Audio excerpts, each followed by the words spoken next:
Hello friends, this is Tanvi Pahoja. Welcome to our channel Only Civil Service. So, let us recall our last lecture. We have dealt with non-cooperation movement, their reasons, their programs, activities associated, that was Chauri Chaura movement and the withdrawal of non-cooperation movement.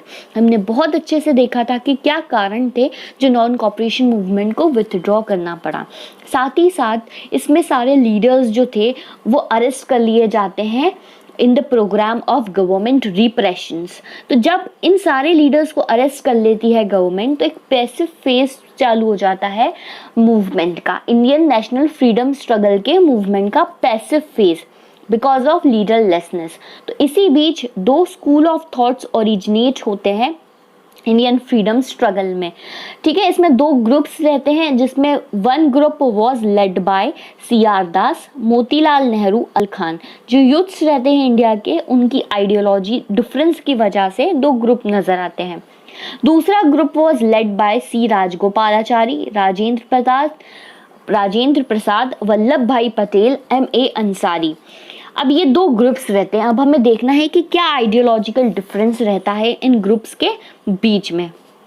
तो देखिए आप, पहला group that was led bye CR Das, Motilal Nehru, they wanted entry in legislative councils. Okay, now the councils which formulate legislation for Indians, ये उसमें entry चाहते थे। ठीक है, क्यों? इनकी ये सोच थी कि या तो हम इन लेजिस्लेटिव काउंसिल्स को ख़त्म कर देंगे या तो बदल देंगे। ये हमारी सोच है।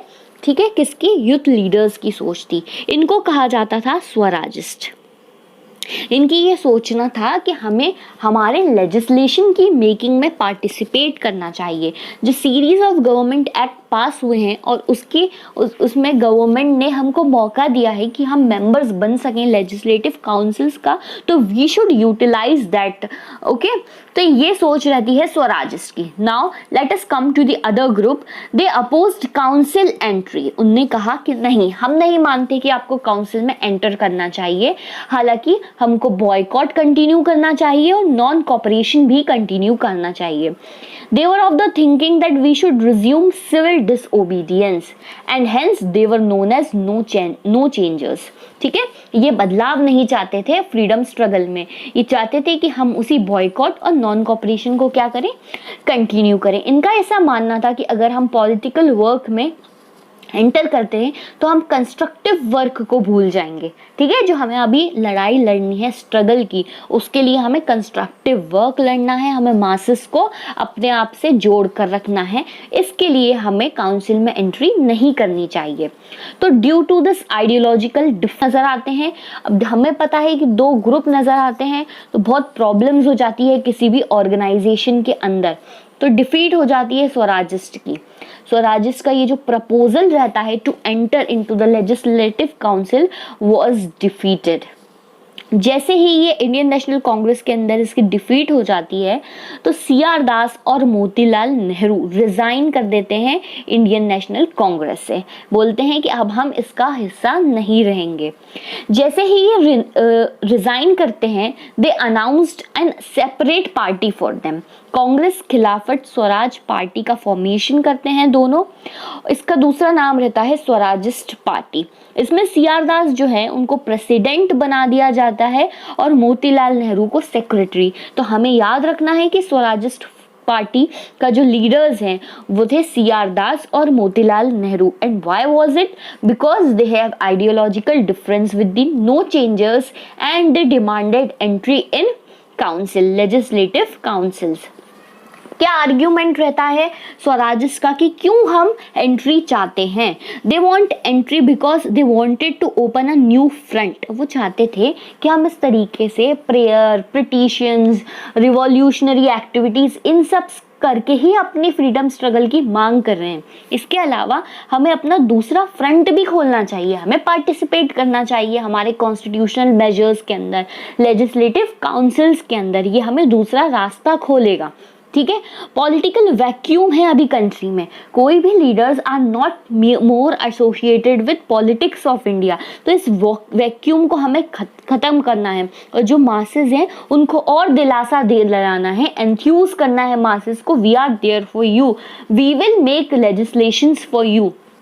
ओके, उसके बाद it will provide legitimacy to government measures. अब गवर्नमेंट जो मेजर्स पास कर देती थी, एक्ट पास कर देती थी, that were never in the favour of Indian people, okay, the citizens of India. तो हमें उसको लेजिटिमेट करना है, उसको चैलेंज करना है कि अब हम भी पार्ट रहेंगे आपके लेजिस्लेटिव काउंसिल्स का। तो अब हम क्या है, लेजिस्लेटिव वर्क्स जो है उनको डिले करा सकते हैं, ठीक है, पार्ट बन के। Can be use as an arena of political struggle, political struggle का एक दूसरा हाथ भी बन के आ सकता है पार्टिसिपेशन ऑफ लेजिस्लेटिव काउंसिल। तो ये आर्ग्यूमेंट रहता है स्वराजिस्ट का, वो बोलते हैं कि नहीं हमें पार्ट लेने दीजिए। लेकिन जो नो चेंजर्स रहते हैं उनकी सोच वही रहती है कि नहीं, जैसा फ्रीडम स्ट्रगल चल रहा है उसे चलने दो, कोई चेंज की ज़रूरत नहीं है। वो बोलते हैं कि पार्लियामेंट्री जो वर्क आप कर रहे हैं, आप अगर पार्लियामेंट्री वर्क में एंटर कर जाएंगे तो it will neglect constructive work, that is very important. Okay, they were saying कि आगे हमें बहुत लड़ाई करनी है और अगर हमने कंस्ट्रक्टिव वर्क को नेग्लेक्ट कर दिया वीक हो जाएंगे, ठीक है। Loss of revolutionary zeal that was increase in political corruption, वो बोलते हैं कि इससे जो रिवॉल्यूशनरीज है जिनके अंदर नेशनलिज्म इज एट पीक, वो जील को खत्म हो जाएगी और इंक्रीज हो जाएगा पॉलिटिकल करप्शन। जैसे ही लोग पॉलिटिक्स में घुसेंगे they will indulged in corruption. तो ये थिंकिंग रहती है, ये आर्ग्यूमेंट रहता है नो चेंजर्स का, इसलिए वो उनके प्रपोजल को रिजेक्ट करते हैं। लेकिन फाइनली ज़्यादा दिन तक ये मतभेद चलना नहीं था, टसल जो था उनका चलना नहीं था। एक कॉम्प्रोमाइज़ होता है दिल्ली में, कब, सितंबर 1923 में। स्वराजिस्ट को कहा जाता है कि ठीक है आप कर लीजिए, आप कंटेस्ट कर लीजिए इलेक्शंस में बस, लेकिन आप ग्रुप ही रहेंगे कांग्रेस में, हम आपको अलग नहीं कर रहे हैं। हालांकि आपकी सोच, आपकी आइडियोलॉजी हमसे अलग है, लेकिन आप कंटेस्ट कर लीजिए and you will be the part of Congress, you will be a group within Congress, ठीक है। आप एक अलग ग्रुप हैं कांग्रेस के अंदर ही, that will participate in elections. अब स्वराजिस्ट जो है वो कांग्रेस के इस प्रोग्राम को एक्सेप्ट कर लेते हैं क्योंकि उन्हें तो इलेक्शंस लड़ना था। तो वो बोलते हैं ठीक है, we will be a group within Congress and contest the elections. अब एक एजेंडा बनाते हैं, मैनिफेस्टो बनाते हैं अपकमिंग इलेक्शंस का। क्या रहता है उनका एजेंडा, आज भी हम देखते हैं जो इलेक्शंस होते हैं तो एक रिजोल्यूशन या एजेंडा प्रिपेयर किया जाता है पॉलिटिकल पार्टीज के थ्रू। इसी तरीके से स्वराजिस्ट ने भी एक मैनिफेस्टो बनाया था अपने इलेक्शंस का। उनकी ये सोचना था कि that we will reveal selfish interest of governing body, जो हमें गवर्न कर रही है कॉलोनियल पावर, उनका जितना भी सेल्फिश इंटरेस्ट है इसे रिवील करेंगे, लोगों तक बताएंगे कि ये हमारे हित की गवर्नमेंट नहीं है, ये हमारी गवर्नमेंट नहीं है, हमें खुद अपनी गवर्नमेंट फॉर्म करनी है। और उनको बताना है कि ये जो रिफॉर्म्स लाते हैं they are so called in nature, सिर्फ नाम के हैं, आप लोगों को अंधा किया जा रहा है और उनका रियल ऑब्जेक्टिव जो है that is exploitation and मियर exploitation, ठीक है। अब हम डिमांड करेंगे सेल्फ गवर्नमेंट इन काउंसिल्स, ठीक है। ये काउंसिल्स के थ्रू, इस इलेक्शन के through they will be demanding self government, कि हमें अपनी खुद की गवर्नमेंट फॉर्म करने दीजिए।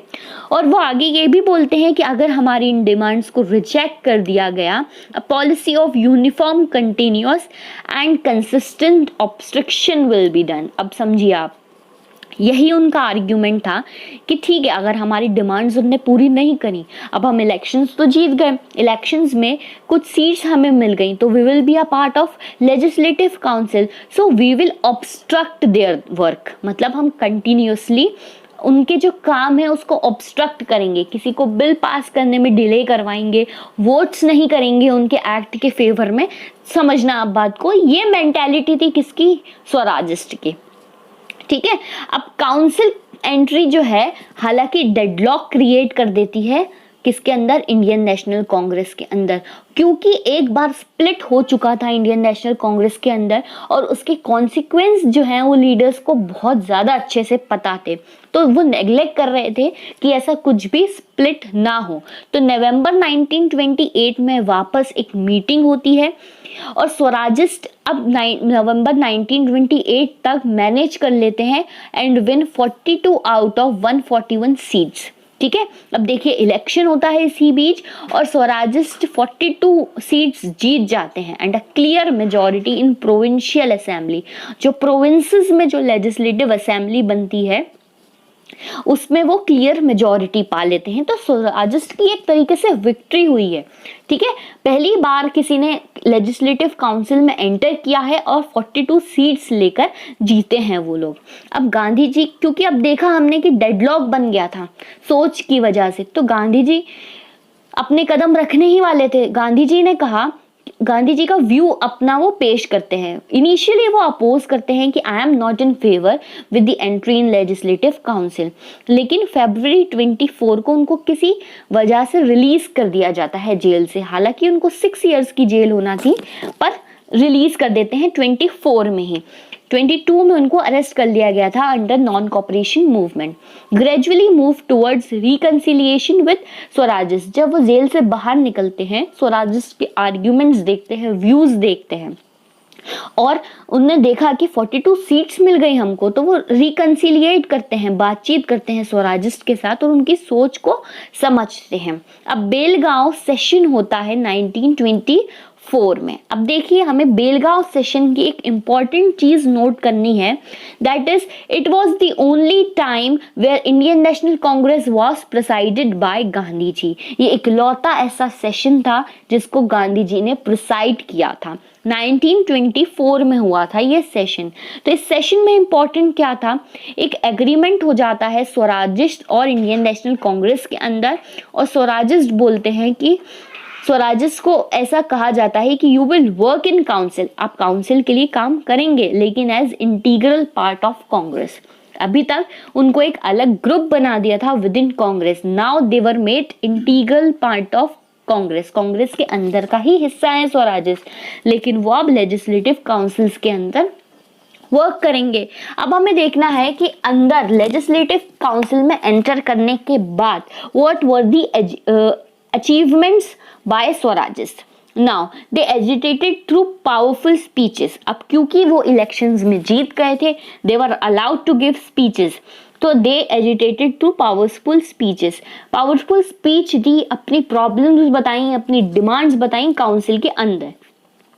दूसरी सक्सेस वाज विट्ठल भाई पटेल जो थे, he was elected as speaker of central legislative assembly in 1925। He was the first Indian who was elected in the post of speaker. ठीक है, लेजिस्लेटिव असेंबली का स्पीकर 1925 में कौन बन जाता है, विट्ठल भाई पटेल। दूसरा है defeat of public safety bill 1928। अब गवर्नमेंट जो है वो एक पब्लिक सेफ्टी बिल पास करती है जिसके प्रोविजंस कुछ इस तरीके से होते हैं कि all the foreigners will be deported back to their countries. मतलब जो भी foreigners they are were helping the Indians. ठीक है, कई कंट्रीज से, अलग अलग फॉरेनर कंट्रीज से लीडर्स आ रहे थे, देवर हेल्पिंग इंडियंस। जब उन्होंने देखा कि ये तो न्यू आइडियोलॉजी इंडिया को इंट्रोड्यूस करा रहे हैं, लिबर्टी, फ्रीडम, इनके आइडियाज को इंडिया तक पहुंचा रहे हैं, तो उन्होंने कहा इन्हें वापस डिपोर्ट करो। तो ये डिफीट कर दिया था किसने, स्वराजिस्ट ने, and it was the biggest achievement of Swarajist. और पॉलिटिकल वैक्यूम जो था, इंडियंस जो अभी तक एंटर नहीं कर पाए थे लेजिस्लेटिव काउंसिल में, जो खालीपन था इंडियंस का in legislative council, it was filled by the Swarajist. तो ये कुछ अचीवमेंट्स थी स्वराजिस्ट की, लेकिन अचीवमेंट के साथ साथ they have the drawbacks also. Let us study the drawbacks. First thing, they lost the Muslim support. अब देखिए आप, एक क्लास की आपने सपोर्ट को लॉस्ट कर दिया। क्यों? क्योंकि they didn't supported peasant cause in Bengal. Bengal में पीजेंट्स जो थे वो उस समय पर बहुत ही ज्यादा बुरी स्थिति में थे, they were economically weak। ठीक है, दे फेस्ड फेमाइंस देयर। तो इस समय उन्होंने सपोर्ट नहीं करा पीजेंट्स का बंगाल में। बंगाल क्योंकि एक मुस्लिम मेजॉरिटी स्टेट था, तो वहाँ के सारे मुस्लिम्स का, इंडिया के सारे मुस्लिम्स का सपोर्ट लूज कर देते हैं स्वराजिस्ट। कम्युनल रायोट्स देखने को मिले हैं हमको स्वराजिस्ट पार्टी के अंदर और उनके लीडर्स के अंदर। दे वर लैग्ड इन पॉलिसी, ठीक है, उनकी कोई स्ट्रॉन्ग पॉलिसी देखने को नहीं मिली है हमें। और स्प्लिट इन स्वराजिस्ट, अब स्वराजिस्ट के अंदर भी स्प्लिट था, स्वराजिस्ट के अंदर भी आइडियोलॉजिकल डिफरेंस थे, कॉन्फ्लिक्ट होते थे आए दिन स्वराजिस्ट के अंदर, ग्रुप के अंदर। और CR दास जो लीडर रहते हैं main, that propagate the ideology of Swarajist party, he was dead in 1925। जैसे ही उनकी डेथ होती है वैसे ही कई डिफरेंसेस आ जाते हैं। जिस जील के साथ स्वराजिस्ट ने स्टार्ट किया था वो जील कहीं खो जाती है। तो ये ड्रॉबैक्स रहते हैं किसके, स्वराजिस्ट के। अब हमें देखना है कि इस टाइम नो चेंजेस भी चुप रहने वाले तो थे ही, पार्ट तो ये भी थे इंडियन नेशनल कांग्रेस का। तो इन्होंने क्या करा इस समय पर जब स्वराजिस्ट वर इन हाइक, तो young man and women popularize charkha and khadi. Constructive work में बिलीव करते थे ये। तो देखिए आप किस तरीके से इन्होंने कंस्ट्रक्टिव वर्क किया, इन्होंने पॉपुलराइज किया चरखा और खादी को, ठीक है। अब ये इंडिजीनियस इंडस्ट्रीज को बढ़ाने की ओर चल रहे हैं कि आप बॉयकॉट करें फॉरेन गुड्स और पॉपुलराइज करें चरखा और खादी को। उसके बाद नेशनल स्कूल्स और कॉलेजेस सेटअप किए गए इस दौरान, ठीक है। फॉरेन स्कूल्स और कॉलेजेस को बॉयकॉट करिए, अपने नेशनल स्कूल्स में एडमिशन्स लीजिए, ठीक है। एक सिग्निफिकेंट वर्क जो इन्होंने किया था that was Hindu Muslim unity का काम किया था, लोगों को जोड़ना स्टार्ट किया था इन्होंने। सोशल जो एविल्स थे हमारी इंडियन सोसाइटी के अंदर उनको रिमूव करना स्टार्ट किया था एंड रिमूव्ड अनटचएबिलिटी फ्रॉम इंडिया। उसके बाद बॉयकॉट ऑफ फॉरेन गुड्स की जो प्रोग्राम था उसको बहुत जील में चलाया था, लिक्वर को बंद करने की कोशिश करी थी और फूड रिलीफ, लोगों को फूड रिलीफ की फैसिलिटी दी थी, ठीक है। तो ये देखिए किस तरीके से कंस्ट्रक्टिव वर्क किया था। वो वर्क कर रहे थे कि हम लोगों को कैसे एकत्रित करें ताकि हमारा जो अगला मूवमेंट होगा उसमें हमारे पास यूनिटी हो, ठीक है, सोशल एविल्स ना हो, इंडिजीनियस जो इंडस्ट्रीज हैं वो आगे बढ़ जाएं ताकि हम इकोनॉमिकली जो है वो वीक ना होकर स्ट्रॉन्ग हो जाएं। तो ये सिग्निफिकेंट वर्क किया था किसने, नो चेंजर्स ने, ठीक है। तो यहाँ हमने देखा कि what was the ideology between Swarajist and no changers. The next lecture will be based on revolutionary activities phase 2। Phase 1 हमने देख लिया था 1900 में स्टार्ट होता है, 1915 तक चलता है।